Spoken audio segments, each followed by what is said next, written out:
Capítulo 4. La historia del hombre calvo. Seguimos al hindú por un pasadizo sordio y vulgar, mal iluminado y peor amueblado, hasta que llegamos a una puerta colocada a la derecha, y entramos. Una cascada de luz amarillenta cayó sobre nosotros y en el centro de ella apareció un hombre de una cabeza prominente, con una angosta franja de cabello rojizo alrededor de ella. El cuero cabelludo, calvo y reluciente, parecía surgir como una montaña en el centro de un bosque de árboles tostados por el sol. Se frotaba las manos frecuentemente y sus facciones estaban en perpetuo movimiento, ya sonrientes, ya disgustadas, pero nunca, ni por un instante, en reposo. La naturaleza le había dado un labio inferior demasiado prominente, que dejaba visible una línea de dientes amarillentos e irregulares. Trataba de disimular este defecto pasándose la mano por la parte inferior del rostro. A pesar de su notable calvicie, se veía joven. En realidad, acababa de cumplir 30 años. Soy vuestro servidor, señorita Morstan, dijo con voz chillona. Soy vuestro servidor, caballeros. Tengan la bondad de pasar a mi pequeño refugio. Es un lugar pequeño, pero amueblado a mi gusto. Un oasis de arte en el deprimente desierto del sur de Londres. Todos nos sentimos asombrados del aspecto de la habitación a la que nos habían invitado a pasar. La pieza parecía tan fuera de lugar en aquella sórdida casa como un diamante de primera engarzado en cobre. Espesas y brillantes cortinas y ricos gobelinos recubrían las paredes. Los cortinajes estaban corridos en algunos sitios para exponer algunos cuadros encerrados en elegantes marcos o algún fino jarrón oriental. La alfombra era de color ámbar y negro. Era tan gruesa y tan suave que los pies se hundían agradablemente, como en un lecho de musgos. Dos grandes pieles de tigre, tendidas sobre ella, aumentaban la impresión de lujo oriental, al igual que una enorme pipa de juca colocada sobre una estirilla en un rincón. Una lámpara de plata, en forma de paloma, colgaba de un alambre dorado casi invisible en el centro de la habitación. A medida que ardía, iba llenando el aire de un olor sutil y aromático. Mi nombre es Thaddeus Sholto, dijo el hombrecillo, sonriendo y haciendo gesticulaciones. Usted es la señorita Morstan, desde luego. Y estos caballeros son el señor Sherlock Holmes y el doctor Watson. ¿Un doctor? ¡Eh! Gritó, muy excitado. ¿Trae usted su estetoscopio? ¿Puedo pedirle algo? Tengo serias dudas respecto a mi válvula mitral. ¿Tendría usted la amabilidad de verme? Tengo bastante confianza en la aorta, pero me agradaría su opinión sobre la mitral. Escuché su corazón como me lo pedía, pero no encontré nada anormal, salvo un pánico cerval, que lo hacía temblar de pies a cabeza. Parece normal, dije. No tiene motivo para inquietarse. Usted perdonará mi ansiedad, señorita Morstan, contestó. Mi salud es muy delicada y desde hace tiempo tengo sospechas respecto a esa válvula. Me alegra mucho oír que no tengo motivo de temor. Si su padre, señorita Morstan, hubiera tenido la precaución de no someter su corazón a tensiones intensas, estaría vivo para estas fechas. La inesperada y cruel referencia a cosa tan delicada me molestó tanto que sentí deseo de abofetearlo. La señorita Morstan se dejó caer en una silla y se puso intensamente pálida. Mi corazón me decía que mi padre había muerto, murmuró. Yo le puedo dar a usted toda clase de datos al respecto, continuó Sholto, y además puedo hacerle justicia. Y la haré. Sí, diga lo que quiera, mi hermano Bartolomé.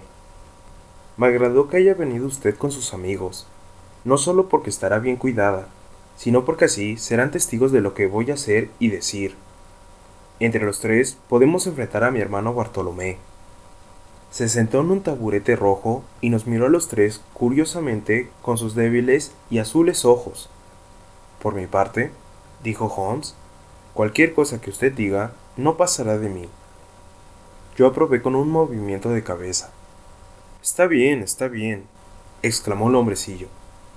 ¿Puedo obsequiarla con una copa de Chiantín, señorita Morstan? ¿O Tokay? No tengo otra clase de vino. ¿Abre una botella? No. Bueno, pero confío en que no le incomodará el olor del tabaco.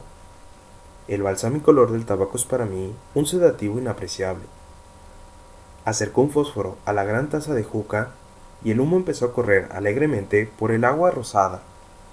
Los tres estábamos sentados en semicírculo, la cabeza echada hacia adelante y la barba entre las manos, mientras que el extraño y agitado hombrecillo, que se había acurrucado en el centro, movía sin cesar su abultada y reluciente calva.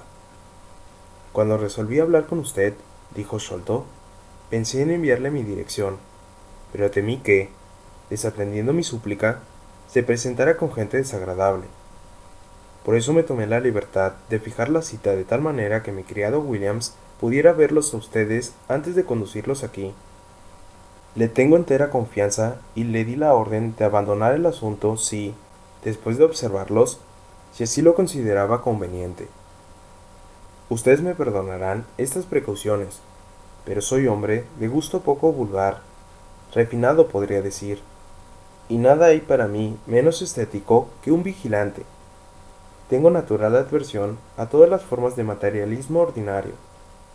Pocas veces me pongo en contacto con la muchedumbre grosera, y como ustedes ven, vivo rodeado de una pequeña atmósfera de elegancia. Puedo darme el título de protector de las artes. Ese es mi lado débil.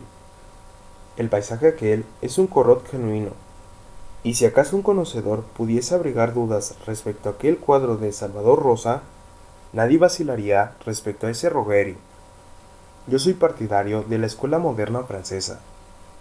Usted dispensará, señor Sholto, cortó la señorita Morstan, pero he venido aquí a petición suya, con el objeto de saber lo que tiene que decirme, y como ya es tarde, desearía que la conversación durase lo menos que fuese posible. De todos modos, nuestra entrevista tendrá que durar algún tiempo, contestó el calvo, pues debemos ir a Norwood, a ver a mi hermano Bartolomé. Iremos todos juntos y trataremos de sacar el mejor partido posible. Está muy enojado conmigo porque he seguido el camino que me parecía más justo. Anoche tuvimos un cambio de palabras bastante fuertes. Ustedes no pueden imaginarse qué terrible es cuando se pone colérico. Si tenemos que ir a Norwood, lo mejor será ponernos en camino en el acto. Me aventuré a observar. El hombre se echó a reír con tanta fuerza que enrojeció hasta las orejas. Difícilmente conseguiremos nada con eso. No sé lo que diría él si yo me presentase con ustedes así, tan de improviso. No, tengo que prepararlos primero, enseñándoles la manera cómo debemos proceder. En primer lugar, debo decirles que hay varios puntos de la historia acerca de los cuales yo mismo permanezco ignorante. Lo único que puedo hacer es presentarles los hechos tal como los conozco. Como ustedes deben haber supuesto, soy hijo del mayor John Sholto, del ejército de la India. Hace unos 11 años que mi padre se retiró del servicio y se vino a vivir a Pondicherry Long, en Upper Norwood. En la India había prosperado y trajo una considerable suma de dinero, una numerosa colección de valiosas curiosidades y un séquito de crías indígenas. Con sus riquezas compró una casa y se estableció en ella rodeado de lujo. Mi hermano gemelo Bartolomé y yo somos sus únicos hijos. Recuerdo perfectamente la sensación que causó la desaparición del capitán Morstan. Mi hermano y yo leíamos los pormenores en el diario, y sabíamos que el desaparecido era amigo de nuestro padre. Llegamos a hablar del asunto muchas veces en su presencia. Este nos ayudaba, con frecuencia, a hacer cálculos sobre lo que podía haber acontecido. Nunca sospechamos, ni por un instante, que nuestro padre ocultase en su pecho el secreto con todos los detalles, que él fuese el único conocedor de la muerte de Arthur Morstan. Sin embargo, nos dábamos cuenta que un peligro se cernía sobre su cabeza. Temía salir solo de casa y empleaba como porteros en Pondicherry Long a dos pugilistas. Williams, el mismo que los trajo aquí a ustedes esta noche, era uno de ellos. En un tiempo fue campeón de peso ligero de Inglaterra. Nuestro padre nunca nos dijo qué era lo que le inspiraba esos temores, aunque le habíamos montado una pronunciadísima adversión a los cojos con pata de palo. Una vez disparó su revólver sobre uno de ellos, que resultó después ser un hombre inofensivo. solicitante de pedidos para una casa de comercio. Tuvimos que pagar una fuerte suma para que el asunto no se hiciera público. Mi hermano y yo creímos, al principio, que se trataba de una manía, pero después los sucesos se encargaron de hacernos cambiar de opinión. Al principio de 1882, nuestro padre recibió una carta de la India, que le produjo una violenta impresión. Cuando la abrió, estábamos almorzando, y cuando se enteró de su contenido, estuvo a punto de desmayarse. Ese mismo día cayó enfermo, y nunca recuperó la salud. Jamás pudimos descubrir lo que la carta contenía, y lo único que me fue dado a saber mientras mi padre la tenía en la mano es que era breve y estaba escrita con letra muy confusa. La hinchazón del brazo, que mi padre había padecido durante los últimos años, se agravó, y a finales de abril del mismo año nos informó que estaba desahuciado y deseaba comunicarnos sus últimos deseos. Cuando entramos en el cuarto, lo encontramos medio incorporado, sostenido por varias almohadas y respirando con dificultad. Nos dijo que cerráramos la puerta y que nos pusiéramos uno a cada lado de la cama. Luego, tomándonos de la mano, nos hizo un extraordinario relato. Voy a tratar de reproducirlo con sus propias palabras. Solo hay una cosa, nos dijo, que pesa sobre mi ánimo en este momento supremo: la manera como me he portado con la huérfana del pobre Morstan. Tal conducta que ha amargado el resto de mi vida ha privado a esa niña de un tesoro del que, por lo menos, la mitad es suya. Y sin embargo, yo mismo me he servido de él. Tan ciega e incesante es la avaricia. La simple posesión del tesoro era tan dulce para mí que se me hacía insoportable la idea de compartirlo con otro. ¿Ven ustedes ese rosario de perlas que está allí, junto al frasco de quinina? Ni siquiera de eso he podido desprenderme, a pesar de que lo había sacado con el propósito de enviárselo a ella. Ustedes, hijos míos, la pondrán en posesión de una parte del tesoro de Agra, pero no vayan a enviarle nada, ni siquiera el rosario, hasta que yo haya muerto. Después de todo, hombres ha habido que estando tan graves como yo ahora, se han restablecido después. Voy a decirles a ustedes cómo murió Morstan, continuó. Estaba débil del corazón, pero ocultaba su enfermedad a todo el mundo. Yo era el único que la conocía. Durante nuestra permanencia en la India, entramos ambos en posesión de un tesoro por medio de una serie de extraordinarias circunstancias. Yo me traje todo el tesoro a Inglaterra, y Morstan vino directamente a verme el mismo día de su llegada para reclamar su parte. De la estación vino a pie hasta aquí, y fue recibido en la puerta por mi fiel y antiguo criado, Lau Chowder, que ya murió. Morstan y yo no nos pusimos de acuerdo sobre la división del tesoro, y llegamos a cambiar palabras violentas. Hubo un momento en el que él, en el paroxismo de la cólera, saltó de la silla hacia mí, pero en ese mismo instante se llevó la mano al costado, se puso de color de tierra y luego cayó de espaldas, rompiéndose la cabeza contra la esquina del cofre que encerraba el tesoro. Cuando corrí a auxiliarlo, vi con horror que estaba muerto. Durante largo rato permanecí sentado, medio atontado, pensando en lo que haría. Mi primer impulso fue, naturalmente, pedir socorro, pero no pude menos que reconocer que las circunstancias harían pensar que lo había asesinado. Su muerte, ocurrida en el momento de una disputa, y la herida de la cabeza, serían pruebas abrumadoras en mi contra. Además, una investigación llevada a cabo por las autoridades esclarecería algunos hechos relativos al tesoro que yo tenía particular empeño en conservar en secreto. Morstan me había dicho que ni un alma viviente sabía dónde estaba, y pensaba que tampoco había necesidad de que persona alguna lo supiera en adelante. Todavía estaba sumido en mis reflexiones cuando, al levantar la cabeza, vi en la puerta a Lau Chowder, mi sirviente, que entró rápidamente y cerró enseguida. No tenga usted miedo, Sabí, me dijo. Nadie sabrá que usted lo mató. Escondamos el cadáver. ¿Quién va a adivinarlo después? Yo no lo he matado, le contesté. Lau Chowder movió la cabeza y se sonrió. Todo lo he oído, Sabí, me replicó. Oí la disputa y oí el golpe. Pero mis labios están sellados. En la casa todos duermen. Vamos a sacar el cadáver. Esto fue suficiente para decidirme. Si mi propio sirviente no creía en mi inocencia, ¿qué esperanzas podía quedarme de probarla ante un jurado compuesto de 12 comerciantes tontos? Entre Lau Chowder y yo, escondimos el cadáver esa noche. Pocos días después, en los diarios de Londres apareció la noticia de la misteriosa desaparición del capitán Morstan. Por lo que acabo de referirles, verán ustedes que sería injusto acusarme de su muerte. Mi falta consiste en que no solo oculté el cadáver, sino, también, el tesoro, y en que me he aferrado a la parte que le tocaba a Morstan con tanto interés como a la mía. Deseo, por consiguiente, que ustedes lleven a cabo la restitución. Aproxímense más. El tesoro está escondido en... En ese mismo instante, el rostro se contrajo en una horrible mueca. Con el pavor pintado en los ojos y con la mandíbula inferior desprendida, casi colgando, lanzó un grito que nunca podré olvidar. ¡Quítenlo de allí! ¡Por el amor de Dios! ¡Quítenlo de allí! Mi hermano y yo volvimos rápidamente el rostro hacia la ventana en que mi padre había clavado la vista. Destacándose en la oscuridad, una cara nos miraba.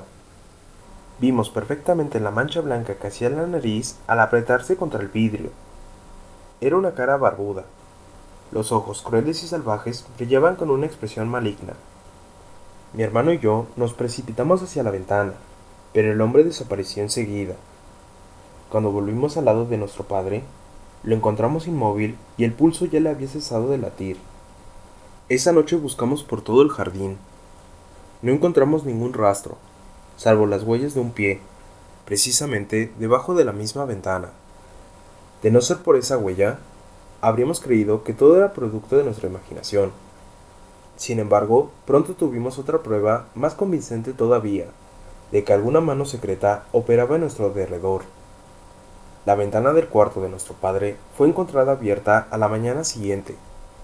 Los cajones de la cómoda habían sido registrados, y sobre el pecho del cadáver pudimos ver un pedazo de papel, escrito con mala letra, con las siguientes palabras: el signo de los 4. Nunca supimos lo que significaba esa frase, ni quién podía haber sido el secreto visitante. Según pude juzgar, ninguno de los objetos pertenecientes a mi padre desapareció del cuarto, por más que todo había sido revuelto. Naturalmente, mi hermano y yo pensamos que tenía que existir alguna vinculación entre el incidente y el temor con que había vivido mi padre, pero hasta ahora todo sigue sumido en el más profundo de los misterios. El hombre cesó de hablar para encender otra vez su juca, y durante unos instantes siguió fumando en silencio, pensativo. Los tres habíamos escuchado inmóviles la extraordinaria narración. En la parte referente a la muerte de su padre, la señorita Morstan se puso pálida como un cadáver, y yo temí que se desmayara. Pero el malestar se le pasó después de apurar un vaso con agua que le servía en un frasco veneciano colocado en una mesa. Sherlock Holmes se había echado hacia atrás en su silla, con expresión abstraída, las pestañas caídas sobre los chispoteantes ojos. Al mirarlo, no pude menos que recordar las amargas quejas que le había oído proferir ese día con respecto a la vulgaridad de la vida. Allí tenía, pues, un problema que iba a someter su sagacidad a una prueba decisiva. El señor Thaddeus Sholto pasaba su mirada sobre nosotros, con visible orgullo por el efecto que su historia había producido. A poco prosiguió su relato, entrecortado por las chupadas que daba su pipa. Tanto mi hermano como yo nos sentimos, como ustedes imaginarán, bastante preocupados por lo del tesoro. Durante semanas y meses excavamos y revolvimos por todas partes del jardín, sin descubrir su paradero. Era para volverse locos al pensar que nuestro padre había estado a punto de mencionar el escondrijo, precisamente en el momento en que la muerte le sobrevino. Por el rosario podíamos juzgar el esplendor de las ocultas riquezas. Ese rosario fue causa de algunas pequeñas discusiones entre mi hermano y yo. Las perlas eran evidentemente de gran valor, y a él se le hacía duro deshacerse de ellas, pues, aquí entre nosotros, mi hermano se inclinaba al defecto que padeció mi padre. Además, decía que si enviásemos el rosario, ello podría dar lugar a habladurías y causarnos trastornos. Todo lo que conseguí fue persuadirlo de que debía dejarme averiguar la dirección de la señorita Morstan y enviarle una a una las perlas desprendidas del rosario, con intervalos fijos para que así, por lo menos, estuviera al abrigo de la miseria. Bondadosa idea, dijo con acento de gratitud nuestra compañera. Fue usted muy bueno al pensar de esa manera. El hombre hizo ademán, más bien, de pedir excusas. Nosotros éramos depositarios de los bienes de usted, dijo. Esa fue mi manera de ver el asunto, aunque mi hermano Bartolomé no se decidía a contemplarlo bajo la misma luz. Nosotros teníamos ya mucho dinero, y yo no sentía deseo de enriquecerme más. Por otra parte, habría sido de muy mal gusto tratar a una señorita de manera tan poco delicada. El mal gusto conduce al crimen. Los franceses saben expresar esas cosas con mucho más claridad. Nuestra diferencia de opiniones sobre el particular fue tan lejos que pensé que lo mejor sería poner casa aparte. Abandoné Pondicherry Long trayéndome al viejo Kit Mudgar y a Williams. Pero ayer ocurrió un acontecimiento de la mayor importancia. El tesoro fue encontrado.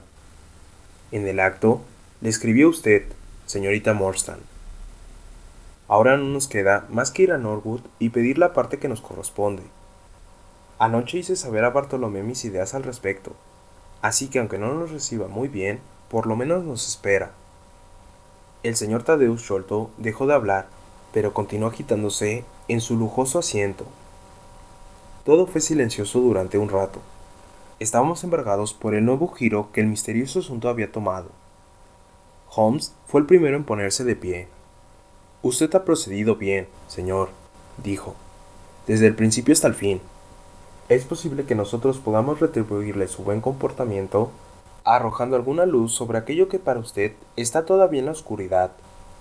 Pero como la señorita Morstan hacía notar hace poco, ya es tarde, y lo mejor sería terminar cuanto antes con el asunto. El hombrecillo colgó con el mayor cuidado el tubo de su juca, y detrás de una cortina sacó un larguísimo y pesado abrigo con puños y cuellos de astracán. Se lo abotonó hasta arriba como pudo. No obstante, con una noche tan oscura, nadie habría de verlo. Concluyó sus preparativos, poniéndose una gorra de piel de conejo con orejas que le caían hasta el cuello, de modo que lo único que quedaba visible de su persona era su móvil y pícara cara. Soy algo débil de salud, replicó, caminando hacia la calle, y me veo obligado a tratarme como un valetudinario. El cupé esperaba en la puerta. El programa había sido probablemente arreglado de antemano, pues apenas entramos en el carruaje, echó a andar con paso rapidísimo. Thaddeus Sholto hablaba sin cesar, en voz tan alta que dominaba el ruido de las ruedas. Bartolomé es un mozo inteligente, nos dijo. ¿Cómo creen ustedes que descubrió el lugar en que se encontraba el tesoro? Persuadido por fin de que el escondrijo se hallaba puertas adentro, revolvió cada metro cúbico de la casa y midió el terreno por todas partes, para que no se le escapara ni una sola pulgada sin registrar.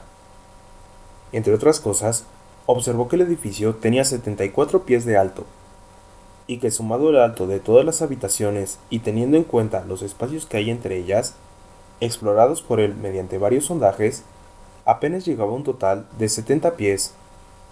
Había, pues, un espacio de 4 pies no examinado todavía, el cual no podía estar sino en la parte superior del edificio. Entonces abrió un agujero en el techo del cuarto más elevado, y se encontró con que, encima de éste, había una especie de cuarto, herméticamente cerrado y desconocido para todos. En el centro se levantaba el cofre del tesoro apoyado sobre 2 vigas. Lo bajó a través del agujero y sigue allí. Calculó el valor de las joyas en no menos de medio millón de libras esterlinas. A la mención de esta suma gigantesca, todos nos miramos con ojos asombrados. La señorita Morstan, si podíamos poner en vigor sus derechos, se convertiría de una humilde institutriz en una de las mujeres más ricas de Inglaterra. Lo lógico hubiera sido que un amigo fiel se alegrara de aquella noticia. Sin embargo, me dominó el egoísmo y sentí que el corazón me pesaba como un plomo. Tartamudeé algunas palabras de felicitación y me quedé sentado, inmóvil, con la cabeza caída sobre el pecho, sordo a la charla de nuestro nuevo conocido. Este era un hipocondriaco confirmado y yo escuchaba, a distancia, una cadena interminable de síntomas y de preguntas suplicantes sobre la composición y acción de innumerables medicinas, algunas de las cuales llevaba en el bolsillo en un estuche de piel. Confío en que no recuerde ninguna de las respuestas que le di esa noche.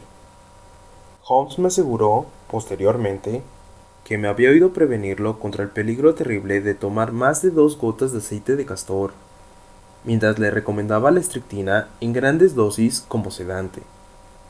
Sin importar lo que pueda haber dicho, me sentí ciertamente aliviado cuando nuestro coche se detuvo, por fin, y el cochero saltó hacia el suelo para abrir la portezuela. Este es Pondicherry Long, señorita Morstan, dijo Thaddeus Sholto, ofreciéndole la mano para bajar.